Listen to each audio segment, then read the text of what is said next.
You Lord, the Lord, you Lord, for Sunday. You Lord, the Lord, you Lord, for Sunday. You Lord, the Lord, you Lord, for Sunday. You Lord, the Lord, you Lord, for Sunday. You Lord, the Lord, you Lord, for Sunday. You Lord, the Lord, you Lord, for Sunday. You Lord, the Lord, you Lord, for Sunday. You Lord, the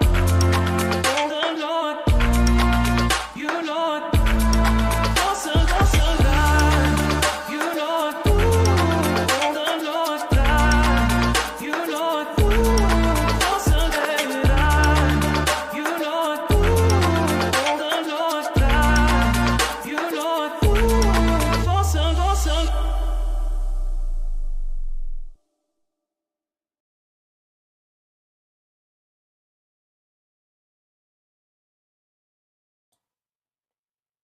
Hey, welcome to Frontline Manor on the Rise. I'm your host, Kevin Stewart, Mr. Do Right. If you did not know, bringing your questions straight to the source.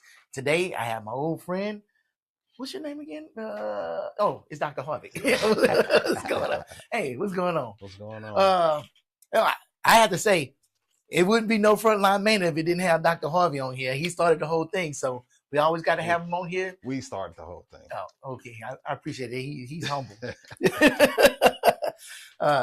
But always have him on here so we can keep our finger on the heartbeat of the city and everything that's going on and everything. You know what? I was telling him. He said, "Man, I got my topics and you got your topics." And I'm like, "Man, I don't really have no topics because people ain't complaining like they used to be." It was not hard to find somebody griping about something, but really and truthfully, like the things that y'all implementing and the communication that y'all putting out there is really helpful and it's doing what it's supposed to do, and people are not crying like they were before. Yeah, Manor is doing really good. I'm hearing people that don't even stay here talking about Manor outside the city. You know, they like, "Oh man, you been through Manor lately? Oh, you ain't, man, it is something else." Yeah. You know, I haven't been through there since what they call it, something Downs, Manor Downs. Yeah. I'm like, yeah, I don't even know what that is. Mhm. But yeah, everything is going good. So I'm just gonna go with you. How you think everything is going for us? I think things are going well. Man, we have. I think we took those moments to celebrate, Mm-hmm. and it feels like the HEB was years ago. Feels Don't like it? the shopping center was years ago. And I think not now.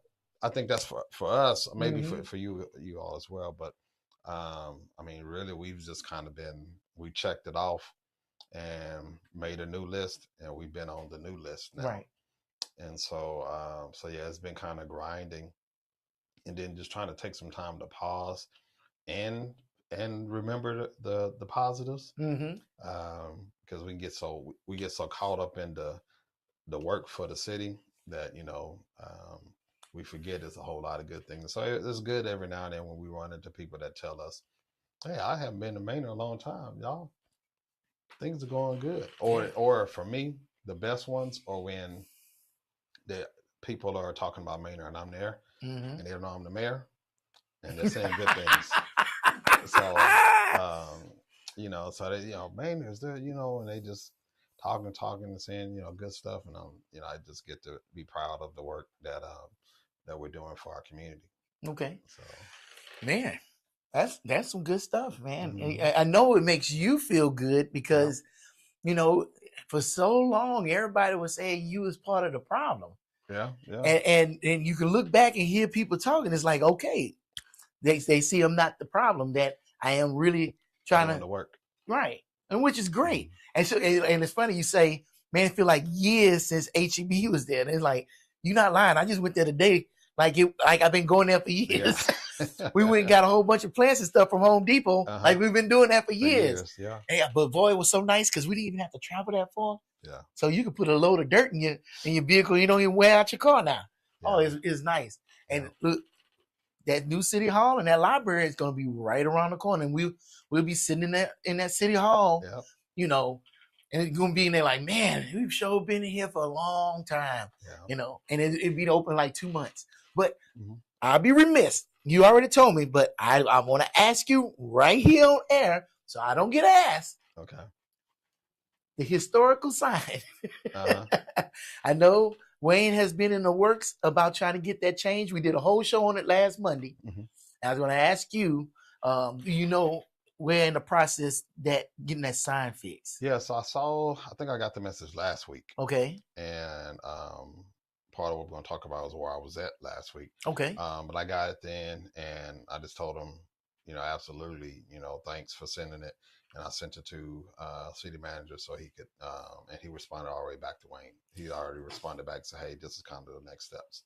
So they're going to work on that. Okay. And it's funny how history is repeating itself because it seemed like the same process is happening when they originally did the sign in 1978, I think it was. So I think this is really interesting. But with Wayne, I know that the sign is going to be extra correct. Yeah. We don't have to worry about it no more after this. We'll make sure it's right. Make sure it's right. All and, right. and he doesn't do it alone. Because we have a very strong team that's going to make sure they see it through and get it right. Same as when someone gave the idea, man, y'all should have signs on 130 so that people know when to exit to come to Manor.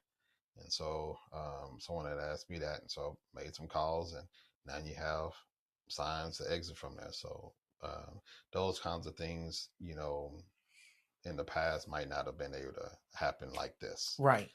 But our team and our staff, the relationships we have now with so many agencies, sometimes things are just a phone call or a text message away now. Yeah, that's really good.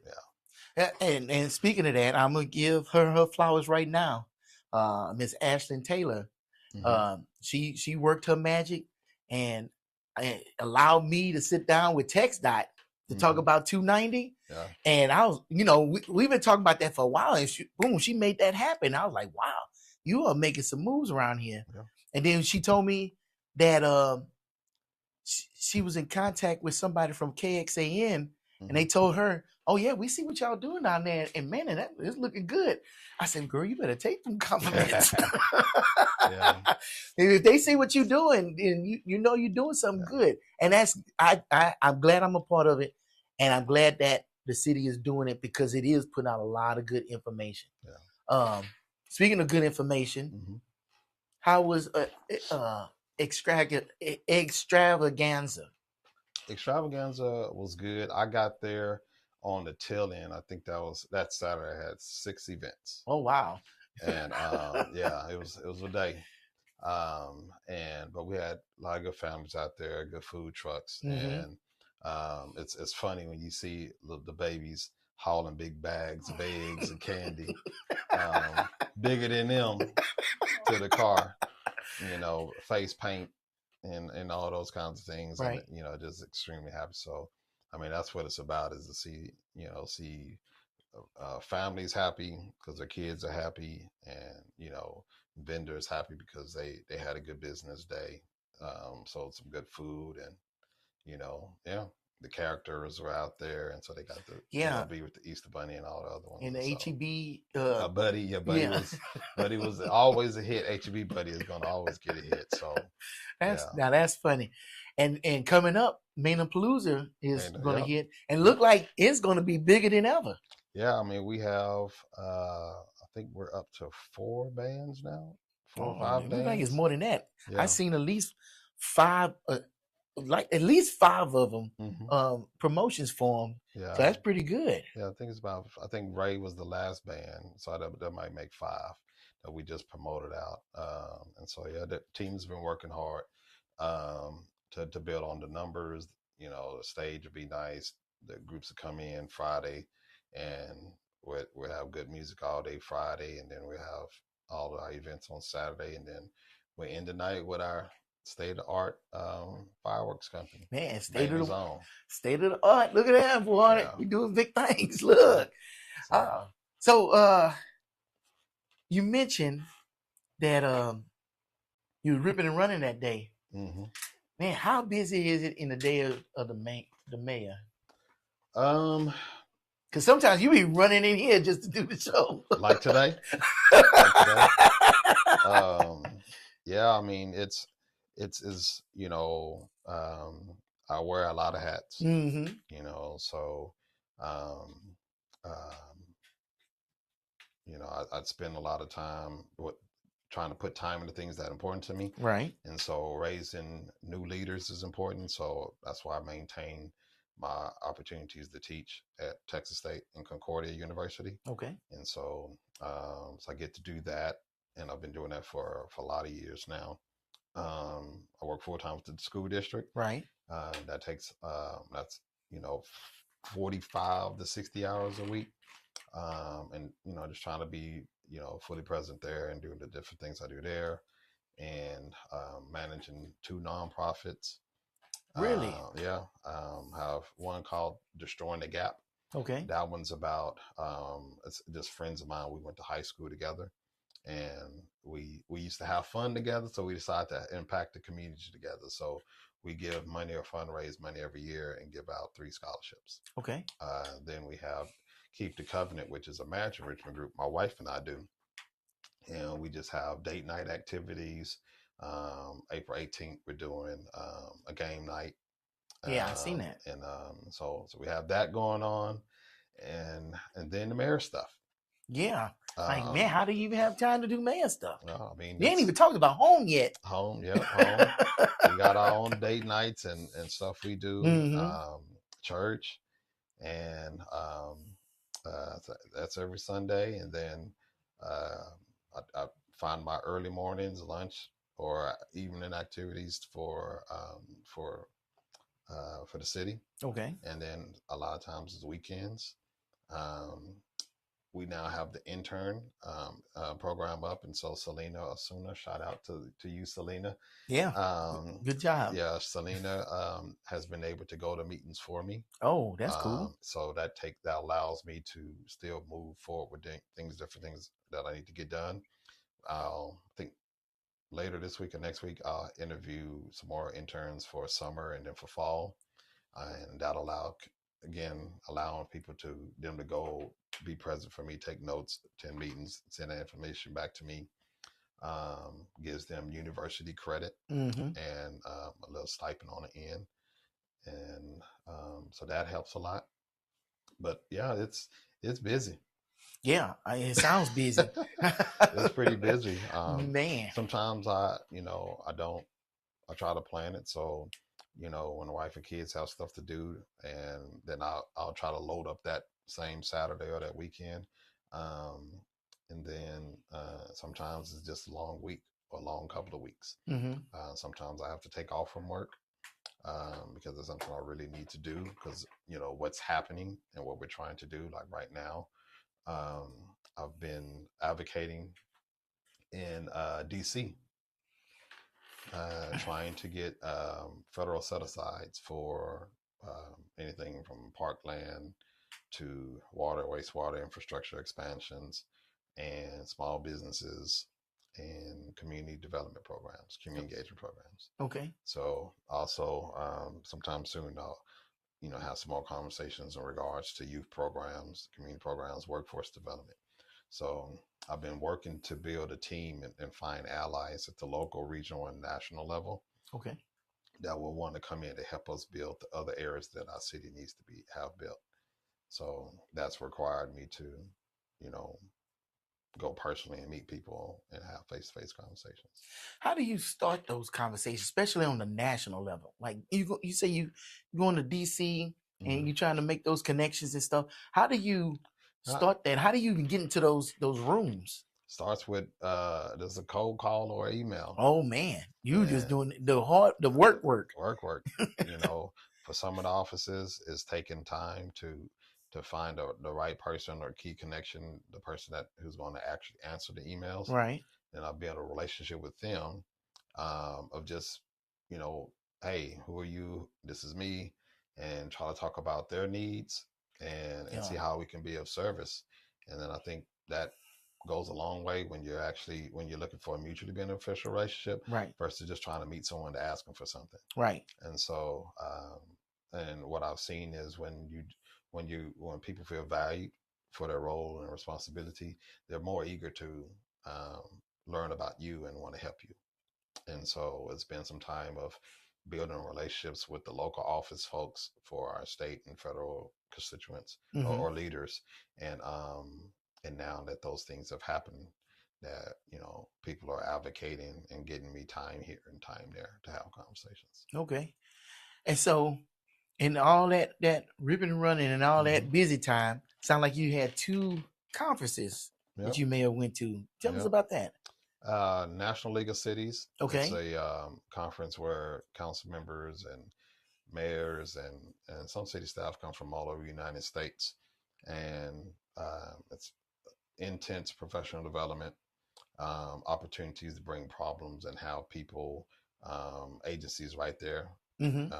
to guide you through it. It's a pretty large conference, and uh, overwhelming in a good way. So Okay. there's so many opportunities there. You need to have your whole team there to fully take advantage of it. Okay.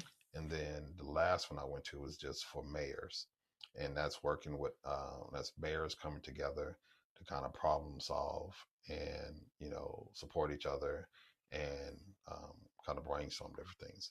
Now for National League of Cities, I was recently appointed to be the um, chair or co-chair. I think they're going to figure it out, but chair or co-chair for the National Education Task Force. Okay. And so I'll be with another individual, and we'll lead a team to come up with best practices for education and workforce development for cities across the nation. And then, yeah. And And then he just grace over that like it ain't nothing. Like what? And then the other committee, the other two that I'm on, is for African American Mayors Association, and so I lead their the co-chair for their policy. I'm sorry, transportation infrastructure resiliency policy committee, and so we meet with state with federal agencies Mm-hmm. and uh, bring to them needs of small cities, medium, and large cities, led by African American leaders across the nation, and then we work with those problems and the feedback for them to advocate and create policy Okay. that we then take to DC for hopefully adoption. Then the other committee I'm on is this year I co-chaired the scholarship committee. So we awarded I think they started with over 168 graduate and undergraduate students, Okay. and we narrowed it down and gave five, yeah, $5,000 scholarships this year. And so we presented it to the students at the conference. All right. Which the fun fact, the African American Mayors Association, which had I got on, they it was founded by Kevin Johnson. Kevin Johnson is the former mayor of Sacramento, but he's most famously known as the point guard for the New York Knicks back in the day. Yeah, okay. I know who Kevin Yeah, Johnson is now. yeah. Wow, that's bad when you your basketball career Well, but in overshadows your mayor. that world, it's all about his mayorship.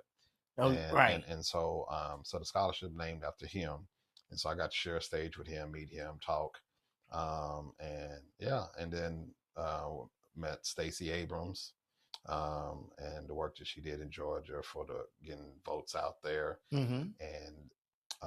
and then we had a presentation about programs from Colin Kaepernick's foundation, so he was there, and he presented his programs, and I was telling the story to a colleague earlier today. I got a message from his people. So he and I will be connecting on Zoom later this week to talk about bringing some of his advocacy programs or literacy programs to Manor for our kids. Okay. So, yeah, Wow. There's a lot going a lot on. going on. So you're not just sitting around. Well, wait. I was finna say you're not just sitting around collecting a check, because you don't even collect a check. Yeah, no, And that's the other thing. You don't collect a check, but you constantly sit up here trying to bring things yeah, worthwhile to the city. yeah, no, Yeah. I'm here until the people vote for somebody else. Mm-hmm. And while they have me, I'm gonna give them everything they need, everything they need for me to close gaps. I was up there and we were sharing the stories. Those of us that have been mayors longer than one term, Mm-hmm. or there was some like new mayors there, and they were asking. Um, we were doing our whole story about why we got involved, and my list was short. It Mm-hmm. was youth programs. We need a rec center, and we need a library, and yeah, we that's done. It's taken time to build it all, those kinds of things, but like we've been able to accomplish those things where people thought that was far-fetched and we wouldn't get that done, and we couldn't afford this, we couldn't afford that, and we're trucking away at those things. And so now it's about how we're doing the main and town square.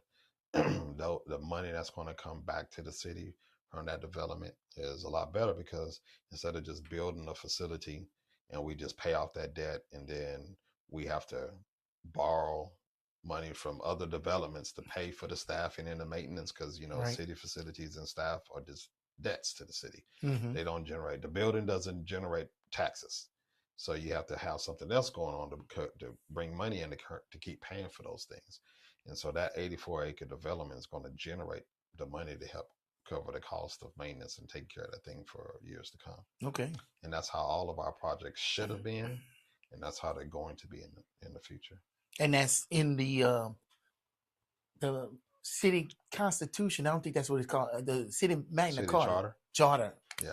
That's it. Well, now in the charter, there's no real specificity in regards to how we do projects. Okay, it's not. And it's not. And so I think it's upon us to learn and, become as best as possible experts in finance, economic development, Mm-hmm. and overall budgeting, those kinds of things as best as possible as a council, but also as an entire team, so that we can be able to have those conversations and do that. And I can tell you, from a local, regional, national um, uh, platform, a lot of people are now having the conversations that we're having here in Manor about how to transform the work that we're doing. And so some of our tech projects that we're working on behind the scenes, that's going to bring out some cool AI tools that's going to allow us to do things that other cities can't do. Okay. It's going to be revolutionary, and it's going to be another thing where people say, Maynard's doing that, and where people are going to come. Yeah. Because part of being a regional leader is not only thinking about yourself, but trying to solve problems that are scalable and that can go to the other small cities. And so that's how we're pitching our approach. We're talking to folks, and we're saying, hey, here's the problem. We are experiencing it. Smaller cities smaller than us are experiencing it. And because I'm in these roles on these national committees, Mm-hmm. I can speak for mayors and council members from across the United States Okay. and say, hey, this is what everybody is seeing.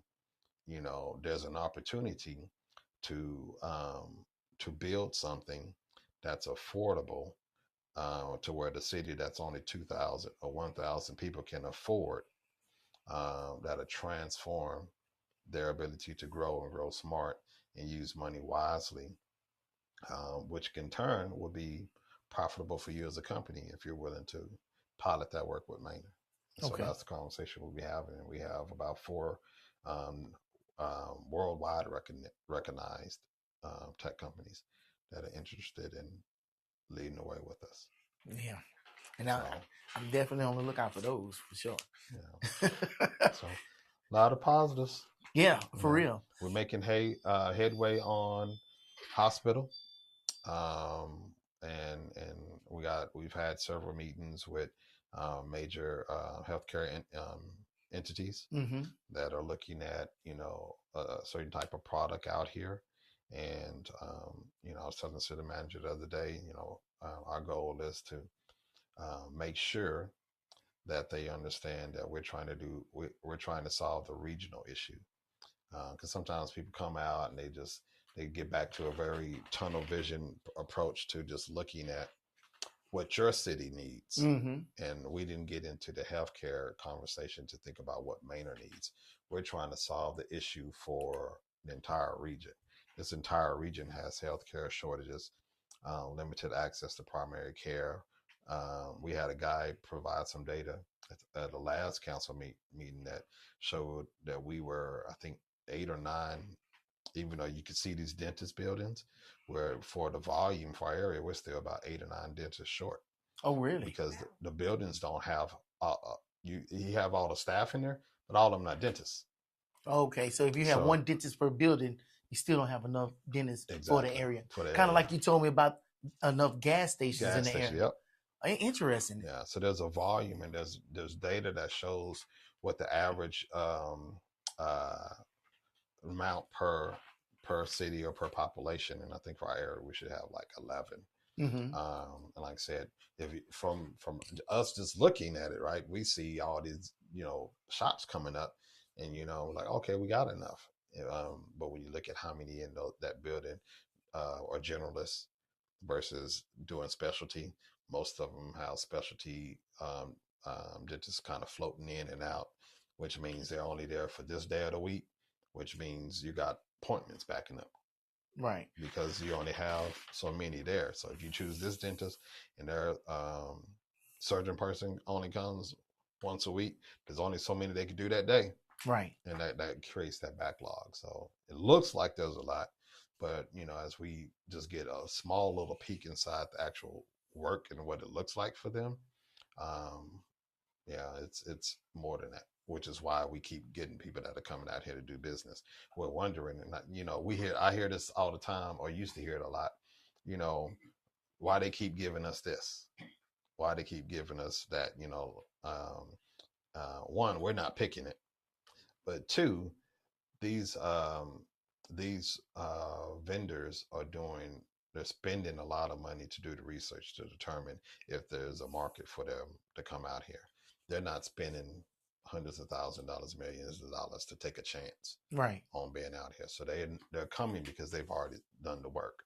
The developer of the building is targeting certain things because they know what works to draw in there. And I was talking to one guy, he was saying the reason why you want to have a few office spaces into the restaurant area is because you want to have people coming all the time. And so if you just have all food, then people only come at breakfast, lunch, or dinner. And Right. so you want to keep Right. people there. You put a few offices in there, Mm-hmm. to keep it activated, throughout the morning, through the breaks and all that kind of stuff. And so there's a science to it of what these developers are doing, and they know what works, and it doesn't make sense to us, but we absolutely, if we go to a dentist or a doctor place and we're hungry, we would love to not have to go far Right. to Yeah. get a meal. Right. And if it's late, we would absolutely want to be able to stop right next door our medical appointment and pick up dinner and come home, Right. so we don't have to cook. And these are the conversations that they have, and that's how they build and design it. So it doesn't make sense sometimes to us when we're looking at it from our lens. But if we got more personal, we was thinking about what would be convenient for me, you know, to go far out to a medical complex where there's nothing but medical, and I got to drive someone completely different direction to find food Mm-hmm. because we're putting all the food over there. It doesn't make sense. And so that's why they're trying to have a little bit of medical in there. So I understand it now. Um, uh, but we also try to keep a cap because where we have our sales tax zones, we want to try to get as much sales tax in that area as possible. Okay. Hey, you got me thinking. Mm-hmm. Why are all those things important to you? Why is it important to you to make sure that we have sufficient medical care in the city, Mm-hmm. or the programs for the kids. Mhm. What drives that in you? Um, excellence. Um, I don't want to leave, this role whenever God says it's time for me to move to something else Mm-hmm. and not have done something right, or have missed something that was crucial. And so we spent the time to look and see what do like good quality cities have. And if we only focused on economic development, people will probably be happy. They were like, oh, well, Mayor Harvey came in and they got all this economic development. But then in 5 years, they would be like, they didn't do this, they didn't do this, they didn't do this. And we might have missed the opportunity. And then that would be worse. This was the time to do something. We missed that opportunity. And now it's going to be harder for the next group of leaders to get it done.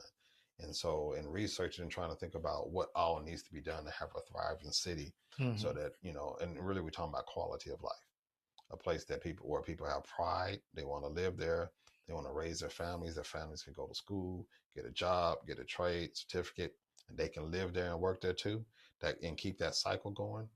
You can't have uh, singular focus. And so you have to think about the young people, you have to think about the adults, you have to think about the people, the seniors, you have to think about healthcare, which was something that was big for Mayor Wallace, and Mm-hmm. for me learning, I couldn't understand why we were, um, I was just, I couldn't understand. I was wondering why he was, having the conversation about, the medical and, doing the research to, about the healthcare piece. And so when we would have our one-on-ones and talk, it made sense to me while he's talking over here, I'm over here learning what makes a thriving city. And so then it became which comes first? Mm-hmm. Economic development or healthcare, economic development or parks and rec, economic development or library, what, after school program, which comes first? And they all come first, which now means that the job is a lot harder than what we signed up for. Because now we can't just do one thing. Now we have to really be intentional and look at the hand that we were dealt, Mm-hmm. and be truthful about what we're facing. And that's the hard part is, especially when we were thinking, or we got in this, we were looking for doing A, B, C, and D, and now we're trying to look at the overall quality of life, and think about legacy and projects that are going to support generations to come. Right.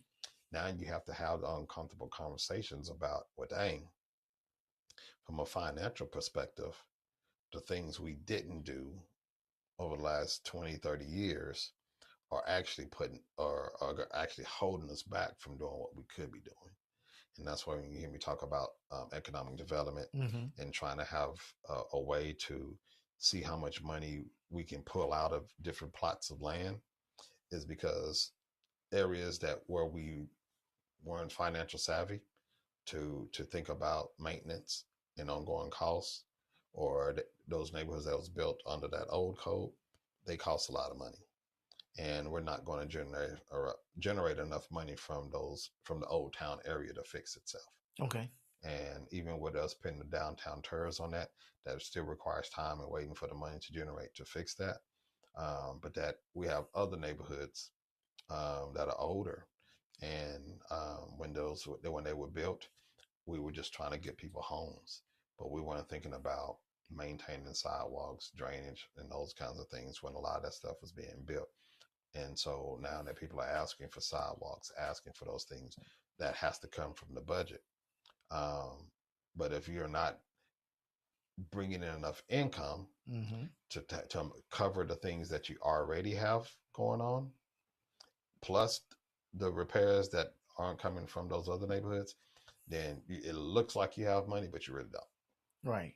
And that's kind of our situation. Is it's like, um, we have to quickly bring in enough money so that we can fund all these projects and take care of the things that weren't done, that were the community that was built under the old city code. Um, and so, yeah, there's a lot to do. And that means we don't have a ton of money to just go and fix like all the roads at one time, because we have to fix infrastructure issues. Hmm. You talking about old communities, you talking about clay pipes, what's the other kind of pipes people put in the ground? Um, I can't think of it, but you got all those old pipes that need to be fixed and taken out, and that's what the water and wastewater dollars that we have to spend. And so then you got to fix the roads. If roads were never put in right, then you're talking about millions of dollars to go in. And if you go in and do it, and you got bad pipes under there, then it doesn't make sense to go and put a brand new road in there when you're going to have to come and tear it back up to do pipes. Right. And so you got a lot of old area that needs a whole lot of work. And so instead of doing the whole work, so you have temporary fixes until you can afford to do the whole thing. Yeah, it's a balance in that. Oh my goodness! I should have did this to catch my thought because I had something. Oh, and I done lost it. Um, it was in reference to what you're saying right there about um the roads and Mm-hmm. the oh I got it. I caught it. So here recently, Mm-hmm. Pflugerville had some issues. They was laying down new pipe Mm-hmm. next to the old pipe and ended up causing a leak Mm-hmm. and losing water out of Lake Pflugerville. Yeah. Um, and so you talk about how we have a lot of old pipes and everything. We don't want to put new roads over that. We need to fix all the infrastructure. Mm-hmm. I guess my question is, say we have the money to start fixing the old infrastructure, Mm-hmm. but in the process we have an emergency like that. Mm-hmm. How can we recover from that? Yeah. There's all kind of ways the city, does it, is required to be financially um, responsible, and to be able to take care of emergencies. And then there's tools that are available if a city needs help. If it gets too bad, we can declare a natural, a local disaster, Mm-hmm. and get support from the state. If we can't, and then we pay what we pay, and then the state reimburses like 75%. Okay. And so the mayor has those local powers to be able to declare local emergencies like that. So if we got that bad, then that's what we would do.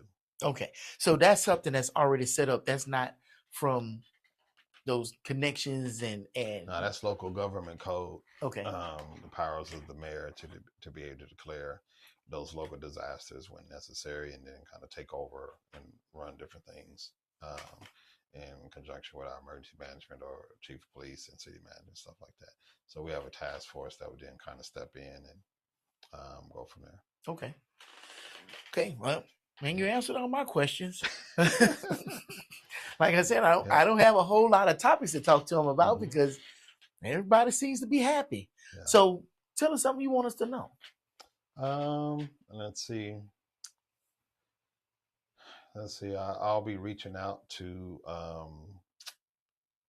who is it? HOAs. Okay. In the next few days to invite them to my Mayor Community Collaborative meetings on fourth Tuesday nights, just so they can be aware and to start informing them about stuff that's going on. We're forming a subcommittee for sales taxes, and so that'll be going, and then what's my other subcommittee? Oh, subcommittee for Central Texas Learning Festival. Okay. That's about to go out as well. And we already talked about Maine Palooza. Let's see what else we got going on. How's your program going? The internship, Better Together. Better Together, yes. So we got some applications going. We don't have a lot. Okay. But we have a couple of businesses that are trying to participate, and I think I'm gonna kick in. I know we need to do some more promotion about it, but I think I'm gonna kick in something else. As I've been toying around with my mind, where we do kind of a caught being good, Okay. and where you can turn in residents, um, like the opposite of Crime Stoppers. You know, report someone for doing something amazing in the community, Right. and we take we take in maybe once or twice a month, take in those reports, and surprise them with a Mayor's Better Together coin or something like that, just to Okay. get the get it going.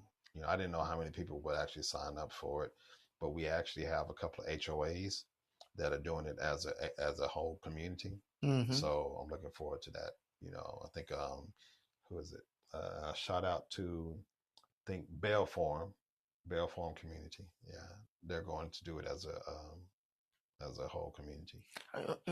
Like what are they trying to do as a whole community? The Better Together Challenge. No, I mean like The what events. right. Oh, they putting on events. Yeah, so they turned in their applications. So they download the application, and then they met and they filled out. They picked the 7 tasks they're going to do, Mm-hmm. and then they turned that in a couple of weeks ago to City Hall. And so they'll do those programs. I'm pretty sure they forwarded it to Ashton, so she'll get out there and record some of the stuff as well. And they'll make videos and pictures of stuff, and then they'll report it to us at the end of October. Okay. And then, but we can't give the whole neighborhood a coin, so we're limited to the top 5 people, that led it. Okay. Something like that. Yeah. Or maybe y'all can give them like a little coin medallion to put right there at the entrance of the community or something. That's one thing to consider. Yeah, they can be like the star program, and they like the shining star of Manor. That's pretty good. So just trying to get people get people aware of it. And so when I bring the HOA people in, I'm just going to share that information with them, see if they can get the word out and just get more folks to do it. And you talking about like the resident council of the HOAs, or you? So you brought up a sore subject for me. HOA. Oh my. Who regulates the HOAs? Really, the HOA does until a matter is brought to the city. Okay. But and depending on what the matter is, depends on the city has jurisdiction. But the residents, you all manage the HOA. You all can go to a HOA meeting and vote different people in. You can go in, you can vote different policies. You can be like, hey, we tired of getting these trash can notices. And you can be like, no more trash can notices. You could actually go in and vote out the HOA. So, residents, you all have the power. Okay. It don't feel like that we have the power. I know. I see that. It's all about numbers. Oh, so, yeah. The more people you have backing you, the better the outcome. Yeah. Okay. That's how you fix it. Gotta get numbers. Yeah. You're right. And I knew that. Like I said, it's a sore spot it's only a sore spot because you come here and you see my yard and you see my neighbor's yard next door. And I question why am I getting any kind of letter for anything? That's all I'm saying. But I always wondered, who actually governs the HOAs, because a lot of times I feel like we don't have power. But then again, you're right. You get the numbers. You vote. You either vote or don't vote people into your office. And if you have people that, were sending out notices and finding people is a priority for them, then that's what you're going to get. One time in my community, we had some people that got fed up, so they all ran. And why they want a board, we didn't have nobody got fines, and so it's one of those things, and it's one of those things of sometimes people are going through.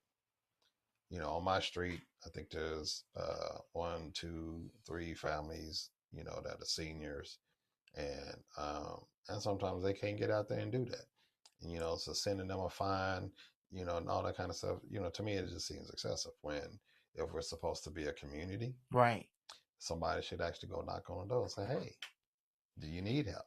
How can we help?" That'd be one way for the community to come together. You know what? We got some seniors out here. They can't cut their grass.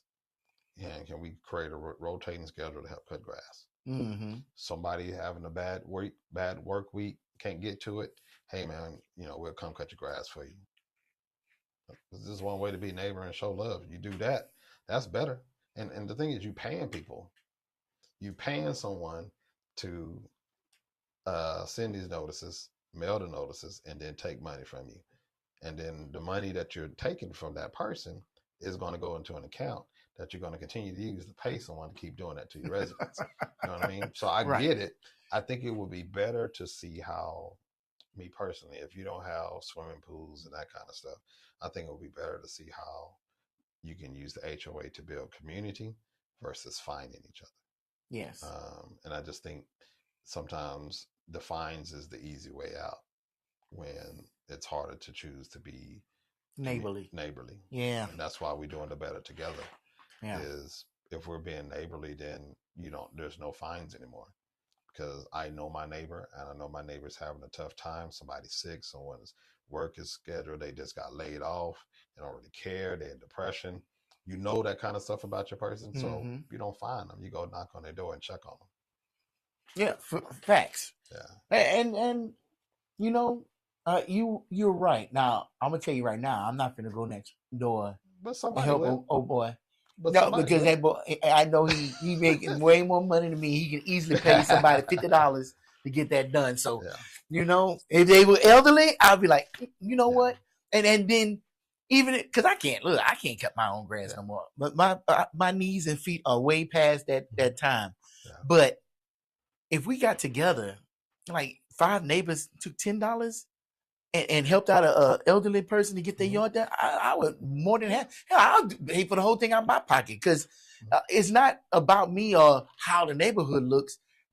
I feel bad for you because you have to see that, and then it probably bothers you just like it bothers me that I can't get out there and do it myself. Yeah. But it's also, I mean, there's all kind of stuff. Every neighborhood has kids. Mm-hmm. Oh, yeah. It's a good way to teach kids responsibility, put some cash in their pocket. That was my first job. I was in 6th grade cutting yards. Oh, yeah. I think that was a lot of our first jobs. Yeah. They got some kids around the neighborhood. They go around washing out people's trash cans. Yeah. Now, that's some smart kids, because everybody trash can is nasty. Yeah. And I know I don't want to do it. So here you go. Yeah. That's what I'm saying. But it's a way to build. You get to know the kids. Yeah. They get to know you, and they're safe because they're meeting people.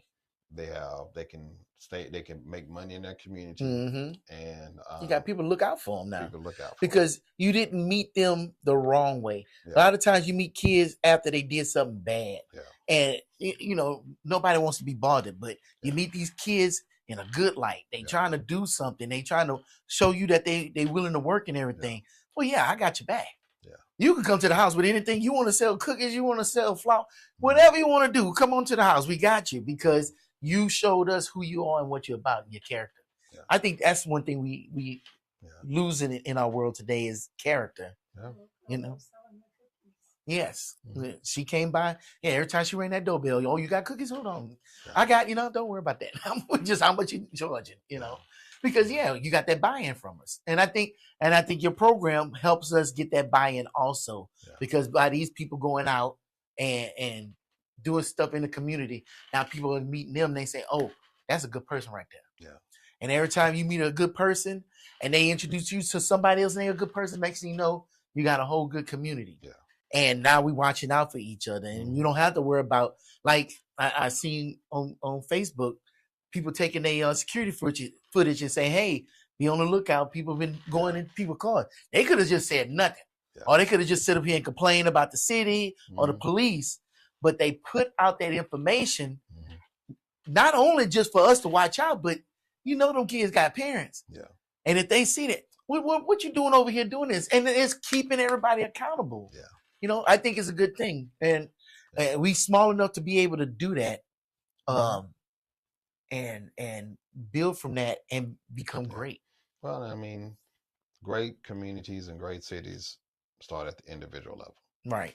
And so, I think if anyone has a complaint, there's an opportunity for them to get involved. For real. You can sit up here and be the part of the problem Mm-hmm. or be a part of the solution. Yeah, and now we have something for everyone now. If you don't want to get on city council, you want to get on the commission or board, now you can help the city by doing this on your own street or in your apartment complex. Everybody has something to do now. I just saw y'all was asking for people to be on the commission, right? Mm-hmm. Tell us about that. We had Charter View Commission, that's finished. Then we had Board of Adjustments, Okay. and that one is for where we have products that need to come through and have kind of like a review and to see if there's going to need to be a waiver or variance for what the person's been asking. And so they bring in their plans, and something doesn't go their way in planning and zoning, they can go to the board adjustments. Or if they don't like what council is saying, they could go to board adjustments. Okay. Like an appeal system. Appeal system. I got you. Then we had a couple of seats. I think the last one was seats for planning and zoning. Okay. Yeah, so we got one more person on that. Oh, I might be wrong. Yeah, I'm thinking I'm wrong. No, it was for something else. We needed 5 people for the board of adjustments. I think that's what it was. No, I'm sorry, capital improvement. Yeah, I don't get me lying. It's another committee, and we needed like 5 to 7 people. Mm-hmm. I do remember the makeup though. 2 of them could just be residents, and then like 4 or 5 had to be like people in certain industry field for the committee.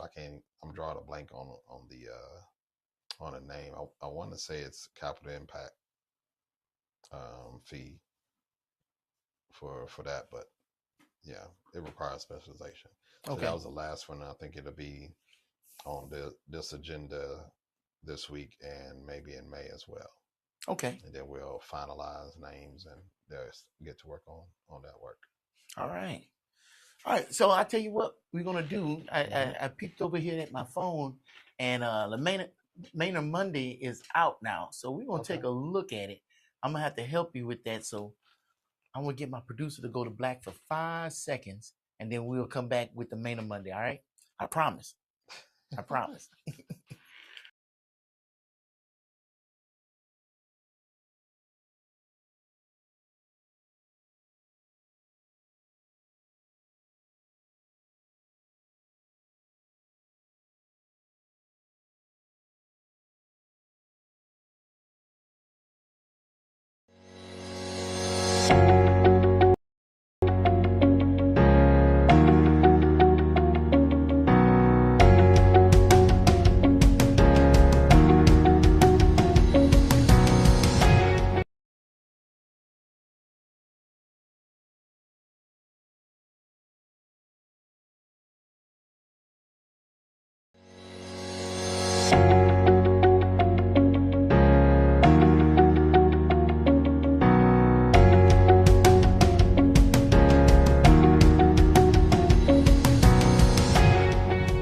Hey Siri, call Stephanie.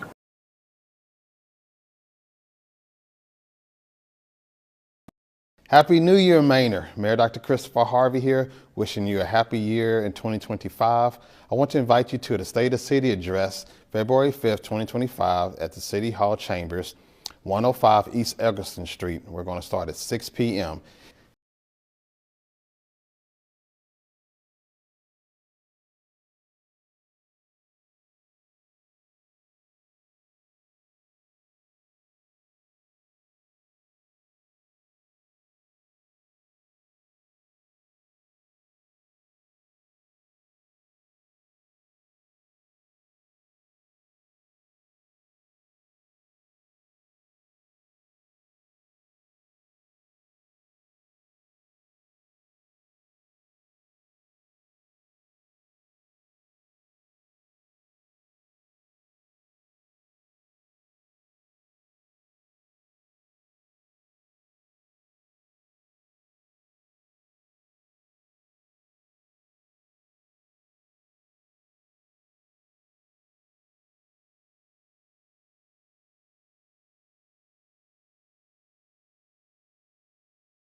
Hey Siri.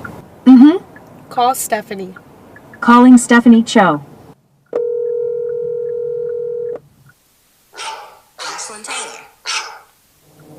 Hello.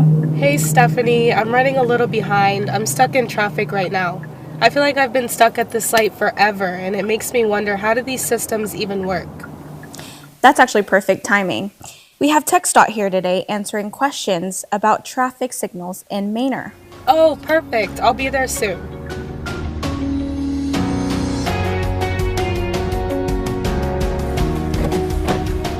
Oh, glad I made it. I'm really looking forward to getting some answers on this.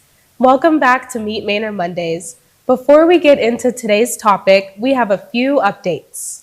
Yes, Manor Palooza is coming May 1st and 2nd, and we've posted a few updates on this event. We've announced the full entertainment lineup. You can find this information on the city events page on our website or on our socials. And we're still looking for more vendors, so if you're interested, email me at scho@manortx.gov and we'd love to have you. We also want to highlight a new addition at Manor Art Park. You might have seen it while driving by, the bridge sculpture. This piece is designed to be interactive, where your perspective changes as you move around it. It reflects the idea of connection and shared experiences within the community. It also includes a space where residents can attach love locks, giving people the opportunity to leave a personal message or symbol of love, family, or friendship. It's a really meaningful addition to the park and a unique way for the community to be part of the artwork itself. Make sure to stop by to take a look or add your lock. Now, let's take a closer look at something that impacts all of us: traffic.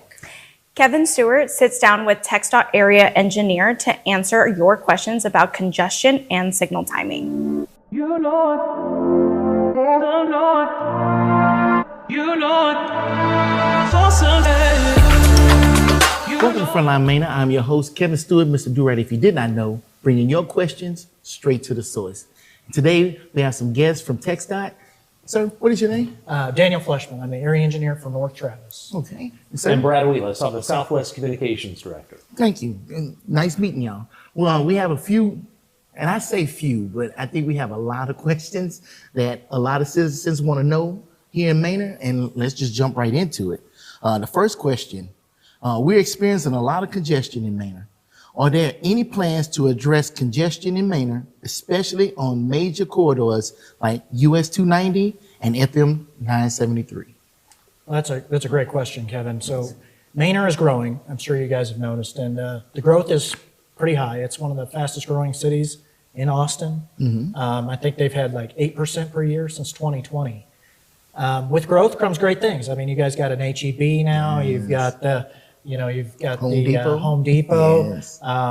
You got a Chick-fil-A. So there's a lot of things coming into town, which is awesome. But with growth, there are some pains, and congestion is one of them. So TxDOT's highly aware of the situation, and we've been monitoring it for a while. I've got some things that we are doing to address congestion in the area. So I'd like to talk about those. A couple of them, like we have like a 3-tiered approach. Okay. One of them is immediate things we can do, and then there's some short-term things that are coming in like the 1 to 2 year future, and then we've got some things on the long-range plan. So, Okay. The immediate type of things we've got coming, which you'll see right away, we've added some signals for those new businesses. We've Yes. added some right-hand turn decel lanes and things like that. But one of the big projects that we've got coming up in August, so August of this year, is we're going to actually do intersection improvements at US 290 and 973. And so that intersection improvement, because our signals are basically maxed out on their timing, Okay. we're going to add dual left turn lanes going each direction to improve the flow through that intersection. So that's going to happen in August, and you'll see the start before the end of the year. Okay, next question from the citizens is, how does traffic signal timing work? Can timing adjustments help with congestion in Manor? And if not, why not? I think you already touched on that because we had a limit of our time on the lights. Yeah, I mean, I just looked this up today because I wanted to have some good data on this. Okay. How many cars do you think go through that intersection of 973 and 290 per day? The mayor told me about 60,000 cars pass through here in a day. 60,000 cars. And I was just thinking about that. I mean, Manor's probably around 20,000 folks. Right. That means every person in town has to drive through that intersection three times a day, right? That's a lot. So that's a lot of volume. And signals do a great job when the volume is kind of at a certain threshold. I mean, they work good. You've probably seen some that you're like, that works really well. Yes. Helps with safety, helps with throughput. Manor signals are maxed out. And I just wanted to touch on that a little bit because adjusting timing, you know, there's still only 60 seconds in a minute. Right. So no matter what you do, we got about 90 seconds to get everybody through that intersection before people either get tired of waiting or they just don't have time to react. Okay. So our engineers take a look at not just that intersection or single intersection, they look at the whole system and how it operates. And trust me, we have studied those signals and tried to make those operate as efficiently as possible, but the queue is just getting really, really large and congestion has just grown to the point where we really need larger solutions. I think that's why we're looking at it on a bigger scale. My next question is, how often does TxDOT evaluate traffic signal timing for a corridor? How do those studies work and what factors are analyzed?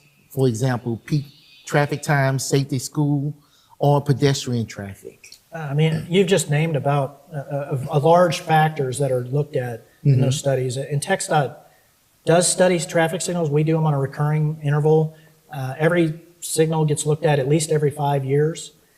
We have looked at the ones in Manor as recently, we've done full depth studies on them as recently as 2024. But when we added the new signals just recently, we did more study to make sure that those signals were incorporated and worked with the existing signals. So it's being looked at on a pretty frequent basis. Okay. And I think one of the things that Dan's team does as well is they drive the roads, right? That's part of their job, is to drive the roads, look at the conditions, look at how the traffic is moving. Are there any pain points? Are there things that we can do? So while there are official studies, there are also the unofficial driving of the roadways that often they come back and say, hey, we need to take a look at this. Let's go more in depth at that. And that's how we monitor the roadways and move forward with some of the plans to make changes. Okay. And our last question, how can residents report traffic signal concerns or safety issues to TxDOT? What information should they provide when reporting a signal concern? Well, I'll hand this to our PIO because he does public information. There you go. We deal with the public quite a bit. So one of the things they can do is they can call our traffic management center. That's 512-974-0883. We also have a link online that you can click and put information in there. We'll put that up on the screen for you. One of the things that folks need to remember if they are reporting, for instance, a signal issue, right? Chances are we probably know about it already, but we want the public to let us know, just in case we haven't gotten word yet, is to put as much information as you can. So the more information you give our team, the better off we are in trying to figure out what the problem is and where the problem is. Okay. So just reach out to us via that number or that link. Okay. Great answers. Thank you for your time. Thank you for working with us on 290 and trying to solve this problem that we all suffer from. All of us are suffering from this. So thank you very much for coming in. Absolutely. Thank you. Thank you for coming in. Thank you for having us. Yes. And thank you for joining us. This is Frontline Manor. I'm your host, Kevin Stewart. Mr. Do Right if you did not know. And until next time, peace.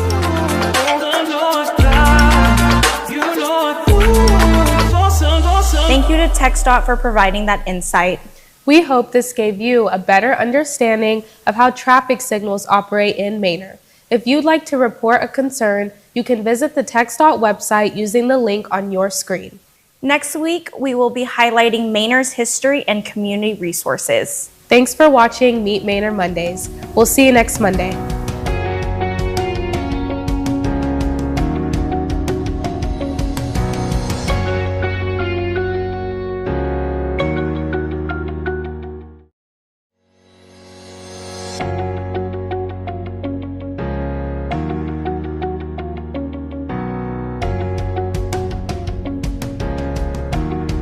Hi Manor, we hope everyone had a great Easter weekend. We had such a great event at this year's Manor Easter Extravaganza. It was amazing seeing so many families out enjoying the event. If you weren't able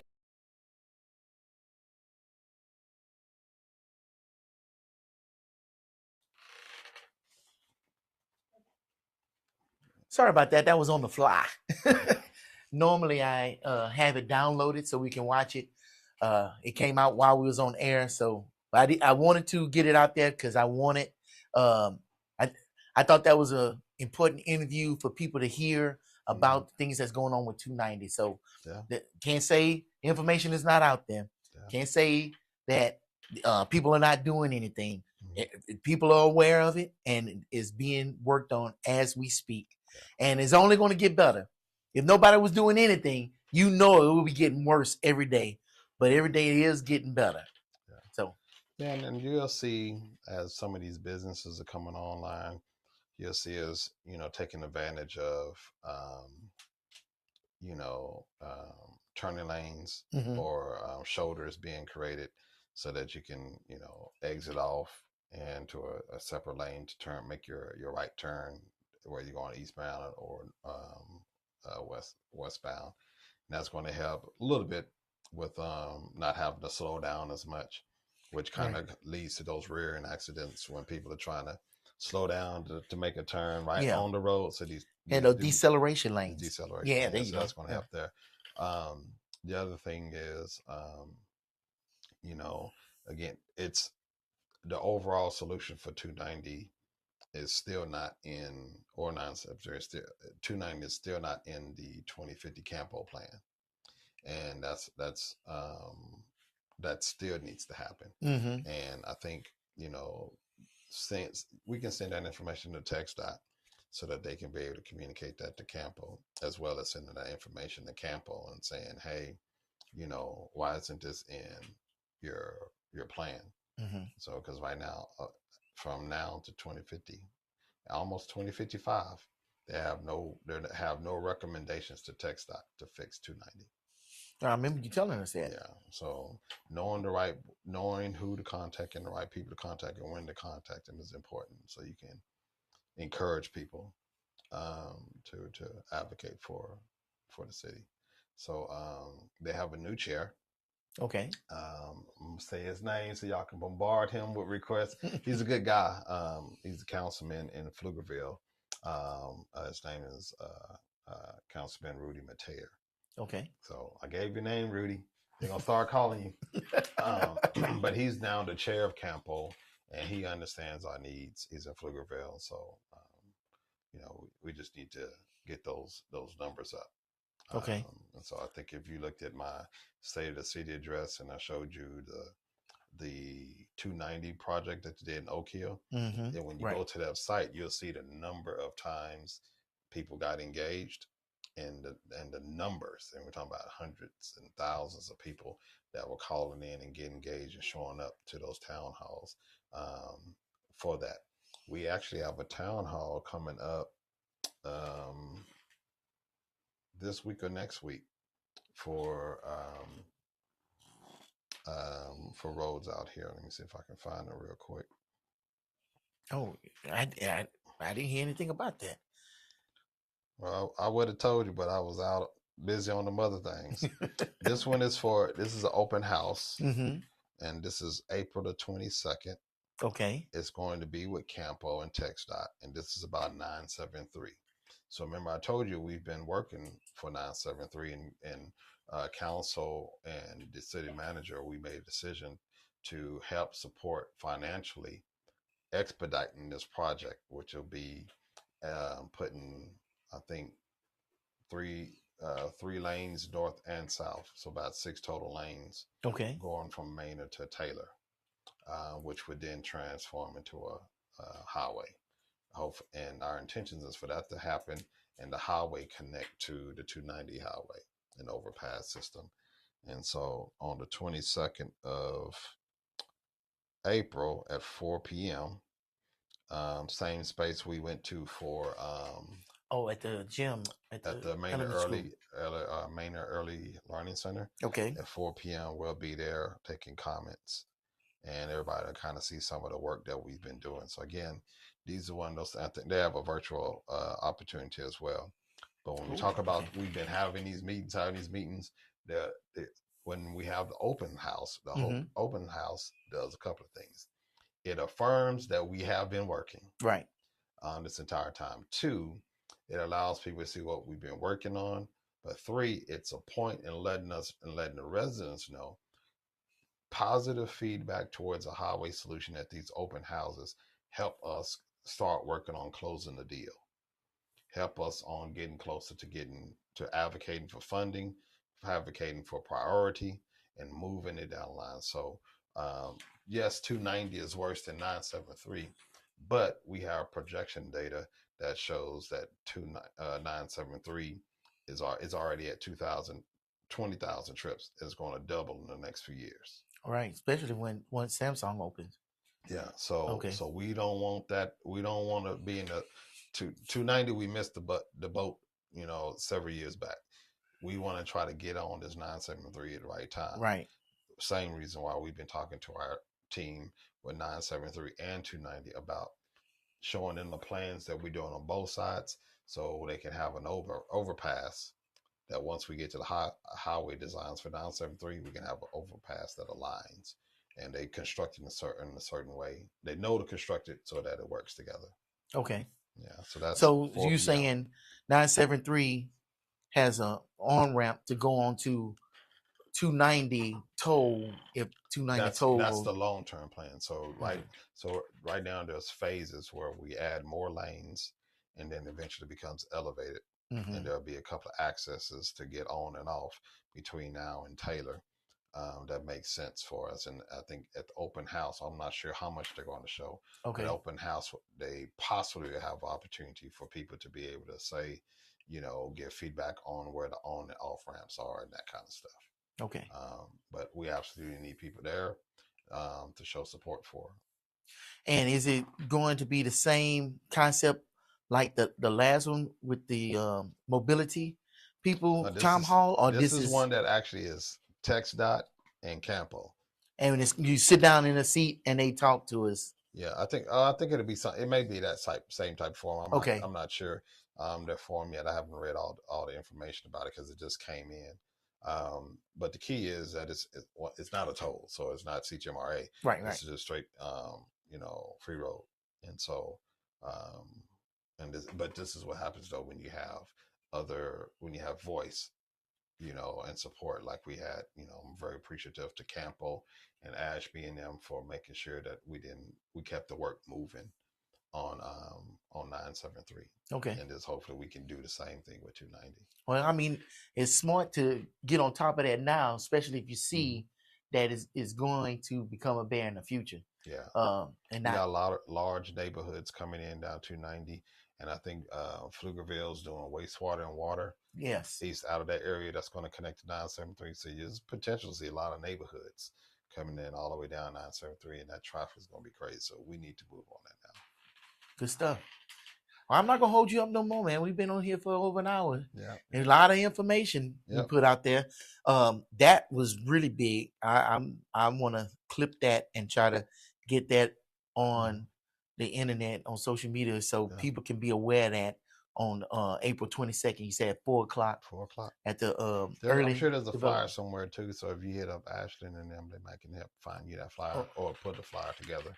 Okay. And we can circulate. And I will be there. I promise to be there. I'm gonna bring my camera this time, and I wanna get some footage of it and just show people, hey, there are people that's concerned about your concerns and want to do something about it.